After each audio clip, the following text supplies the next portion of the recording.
and it is the time when the Uganda Bureau of Statistics goes around collecting data on the population. And this information is very critical for government in planning, resource allocation, infrastructure, planning, and also service delivery. Now, we need to go down and look at the credibility of this data and its impact in informing the policy decisions that are made by government.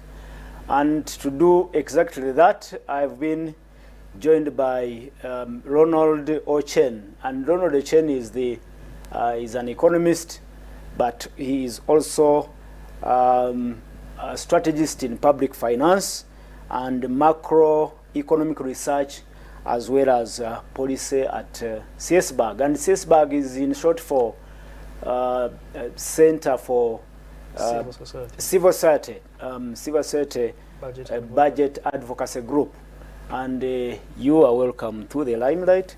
Let's go straight to the critical question about the credibility of the data collected around this time. What do you know and think about the credibility of the data that is being collected? Yeah, thank you so much. So to delve straight to what you've just asked, what's the credibility of the census? Let me just give a brief background of the census itself. It takes place every 10 years. Oh yeah. And in Uganda, the last time we had the census was in 2014. True. And the outcome of that census, was that we had 40 million Ugandans in terms of the size of the population. So since then, to date, 10 years later, we just have an estimate or a projection of about 46 million Ugandans. So in other words, the population has been growing at a growth rate of about, I think, 3%. And so that's just to give you sort of a background of the census itself. All right. So in terms of its credibility, it's a very credible activity for government because of its informativeness, but also the in-depth of the information that it tends to capture. It tends to provide, apart from the previous projections we've been having till to date in this year, 2024. Government has the opportunity now to count people and come up with a more accurate or precise number or size of the population of Ugandans. So by the end of the census, shall be able to know how many Ugandans, how much the population has grown from 2014, by what percentage, and what has been the growth rate. So it's more credible in that it also informs a number of government policies from planning, development, and allocation of resources. So that gives you I think the credibility or the importance or the rationale of why government should carry out this census. Looking at the methodologies employed during the census period, and of course also looking at the broadness of the sample, what do you make of the credibility, the authenticity of the data that is collected? All right, census. Maybe just to correct you a bit, census is not a survey. Yeah, I know. Yeah, so we don't sample. For instance, that we're going to sample this population. Yeah, that is true. We're looking at the actual population. So we're looking at we're collecting data from all people in the country. So how that is going to be very important for the country, because it's going to, like again I said, it's going to be more informative in terms of providing more in-depth and accurate data. And the fact that there are a lot of procedures or data collection, let me say procedures that are upheld when conducting the census. For example, they want to train, the numerators have been trained on the different questionnaires that they're going to administer during the administration. But also they've also trained other people as well who are more technical. And after that, the data will again they will have a statistical approach of how they're going to analyze the data and make it more precise, so that we don't have any sort of room for errors or anything. Exactly. So that gives it the credibility, but also it passes the assumption of the scientific assumptions for the census. Okay. Yeah. It is the first time Uganda is employing technology in collecting data during the census period, and looking at how the enumerators have been oriented and trained on how to capture this data, looking at the questionnaire, do you also think the information, the data collected will be credible and precise? I think so. One is that the trainings have been from the train of trainees, so there have been sort of categorized trainings, trainings from the train of trainees, where they train, I think, different officials, different government officers from different local governments and administrative units of government. So trainers have been trickling down up to the enumerators as far as the parish level. So of course due diligence must have been taken to ensure that they recruit the right people and with the right skills and knowledge, but also train them to ensure that they collect more credible data for the government, because this is very important information that they're collecting. So I think UBOS has taken due diligence on all those criteria, and that's why they're rolling out now the census to carry it out. So I'm very optimistic that the information that the enumerators are going to collect will be more informative.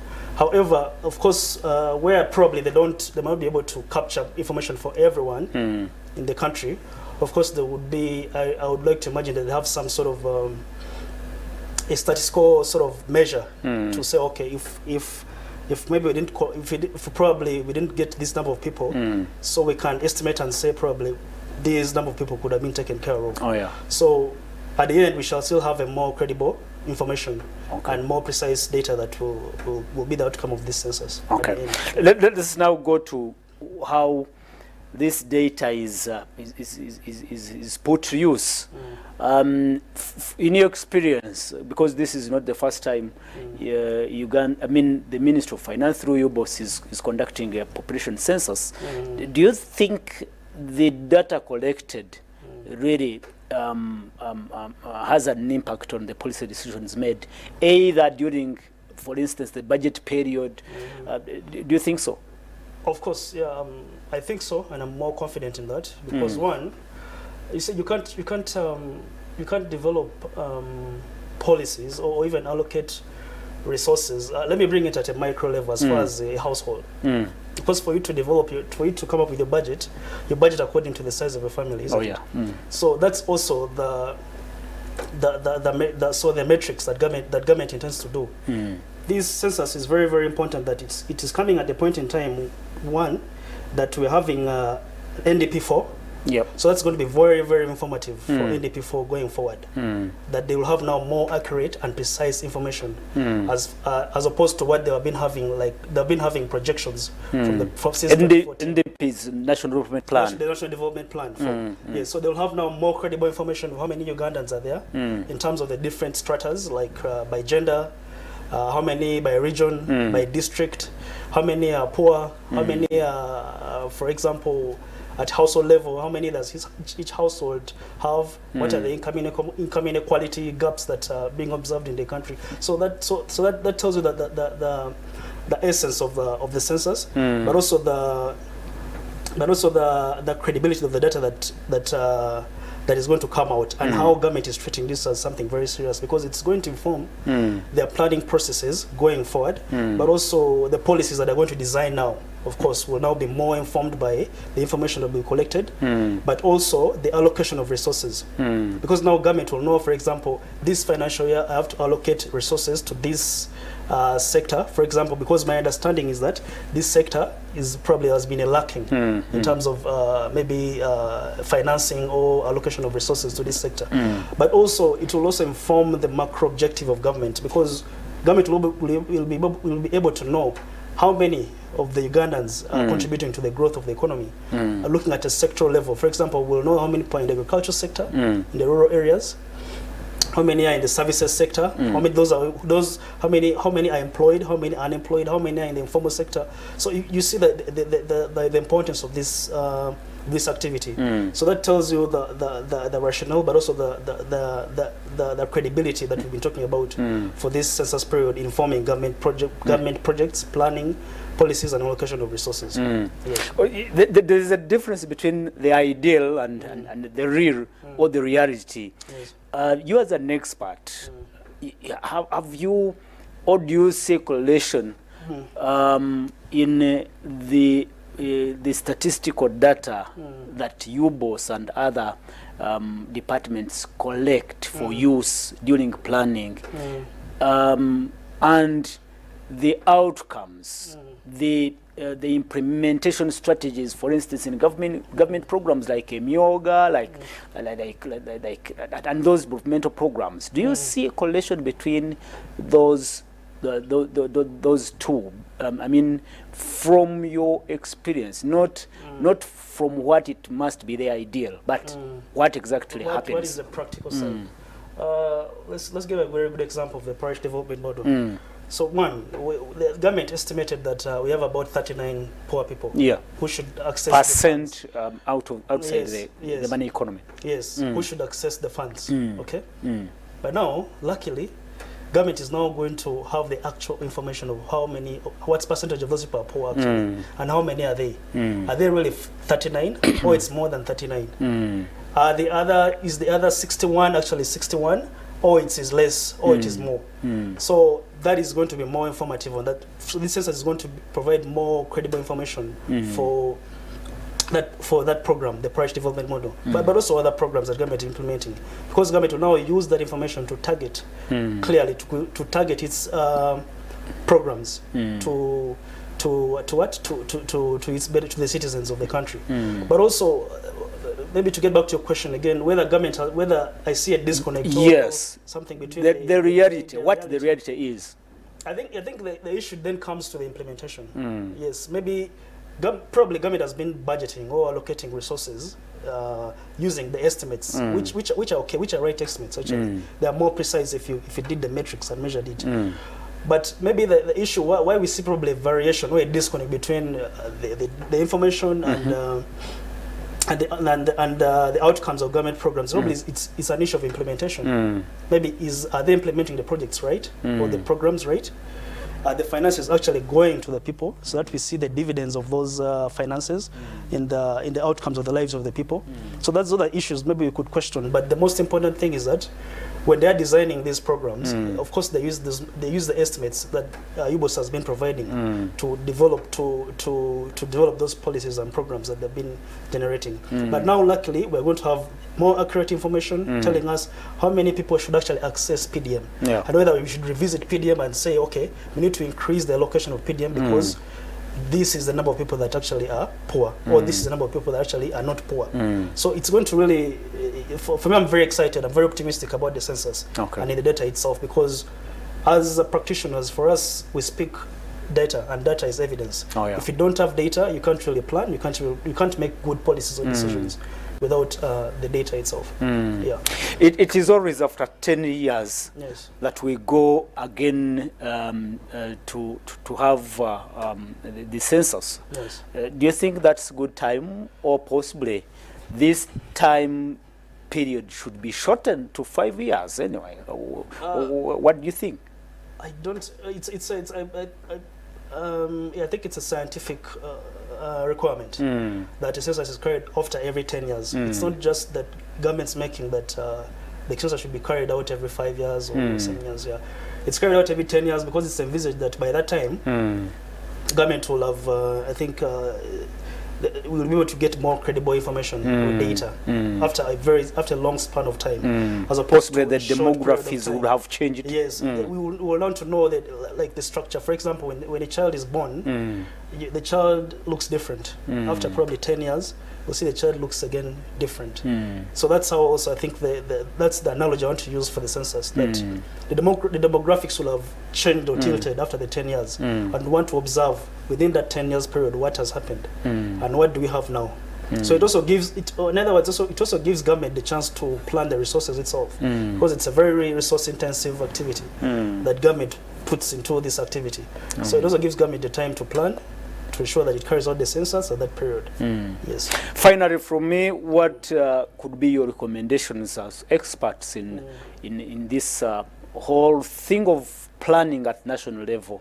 What could you recommend in terms of collecting data to inform planning purposes for the country? Well, for me, I'm very optimistic that UBOS, first of all, has done an incredible job doing the recruitments and training the people, regardless of what could be happening here and there. Of course, that notwithstanding, the expectation is that we expect to get good information from UBOS that will inform government plans, the policies, resource allocation. We shall also be able to know what is the strain in terms of our infrastructure as a country. Are we loading so much? People some people loaded in the certain markets or in certain roads that we need to have a rethought on, or review certain programs or projects of government. So it's going to be more informative. So my last word would be that probably after probably UBOS doesn't take long to come out with with those results. Since now they're using the CAPI tool, they're using the digital platform, so they get real-time data as to unpack that data into usable information. Yes. If it was even possible, they would even show us how as it is coming. But of course, we don't have that opportunity. But I'd be very happy if it came out more sooner, so that it also helps the planning of the NDP4, which is ongoing right now. So they sank together to ensure that we plan for the country using more accurate data and more new data for that the country will have had. All right. Yes. Thank you so much, Ronald. And Ronald Chen is an economist, and of course he's well grounded in public finance and macroeconomic research and policy at CISBAG, and CISBAG is a civil society budget advocacy group, one of those watchdogs of budgeting and planning at national level. My name is Prince Apollo. We can only wait to see how all pans out, how this exercise comes to an end, and again watch out on how the data being collected will be unpacked and of course put to use, informing policy decisions in government and elsewhere. Let's catch up again next Friday in another edition of the Limelight. We are pleased to have you as our viewers.